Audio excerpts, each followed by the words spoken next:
Eh bien bonjour à tous, j'espère que vous allez bien. On se retrouve aujourd'hui pour une nouvelle vidéo et on va parler du VIH. Et pour cette vidéo, je vais être accompagné d'un ami très proche à moi que vous ne connaissez pas encore et qui s'appelle Monsieur Je sais tout. Allez vas-y, présente-toi. Bonjour, je suis le professeur Je sais tout, parce que moi, je sais tout.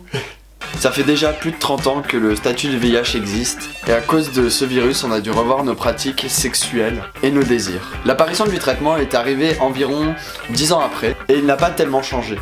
Bien qu'il ait considérablement amélioré la vie des personnes touchées et réduit le nombre de pilules et d'effets secondaires, il n'en reste pas moins un traitement très lourd. Dans ma vie, j'ai rencontré beaucoup de personnes touchées par le virus du VIH, et beaucoup de personnes de mon entourage m'ont dit comment ils voyaient les choses. Non mais moi de toute façon, je m'en bats les couilles de choper le sida, parce qu'avec la trithérapie, on n'en meurt plus.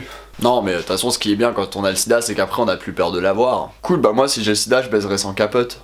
Je risquerai plus rien. Non mais moi de toute façon frère je m'en bats les couilles, je suis hétéro. Je peux pas choper le sida. C'est un truc de pédé ça. Ah non mais moi je couche pas avec un séropos, hein, j'ai pas envie de choper le sida. C'est dégueulasse. Et de toute façon si je me chope le sida, je me suicide. Comme ça. Ah! Voilà, c'est les retours les plus récurrents que j'ai pu entendre. Certes, dans notre génération, on a la chance d'avoir un traitement qui est beaucoup plus efficace qu'à l'époque. Certes, on ne voit plus nos amis en mourir. Mais sérieusement les gars, vous vous sentez vraiment de devoir prendre des pilules tous les jours, tout le long de votre vie, de tomber malade plus régulièrement qu'un séronégatif, de rencontrer un mec qui te plaît beaucoup et de devoir lui avouer que tu as le sida et qu'il t'envoie chier parce qu'il a peur? Et qu'est-ce qui vous dit que la sécurité sociale dans quelques années pourra toujours vous payer votre traitement? Sachant que ce traitement coûte environ 1000 € par mois. Ça fait cher quand même, hein? Je ne pense pas. Un conseil que je vais vous donner, soyez vigilants. Mettez des capotes. Au pire, si vous n'aimez pas les capotes, prenez la PrEP. En parlant de la PrEP, si vous ne savez pas ce que c'est, j'ai fait une vidéo très récemment en parlant de ça. Donc je te conseille de mettre pause sur la vidéo et de cliquer sur ce lien là pour savoir ce que c'est et ensuite reprendre la vidéo actuelle. Je sais, c'est pas chiant du tout. Mais après attention, certes la PrEP vous permet de ne pas devenir séronégatif si votre corps accepte le traitement, mais il ne vous protège pas des IST, infections sexuellement transmissibles, telles que les chlamydia, les hépatites et la syphilis. Si par malheur vous avez eu un rapport sexuel à risque, je vous conseille fortement de foncer à l'hôpital pour prendre un TPE. C'est un traitement qui dure 1 mois et c'est conseillé de le prendre entre 4 à 48 heures après le rapport. C'est un traitement qui est lourd et qui peut être dur à supporter. Il est 100% remboursé par la sécurité sociale et il est efficace à environ 80%. Voilà.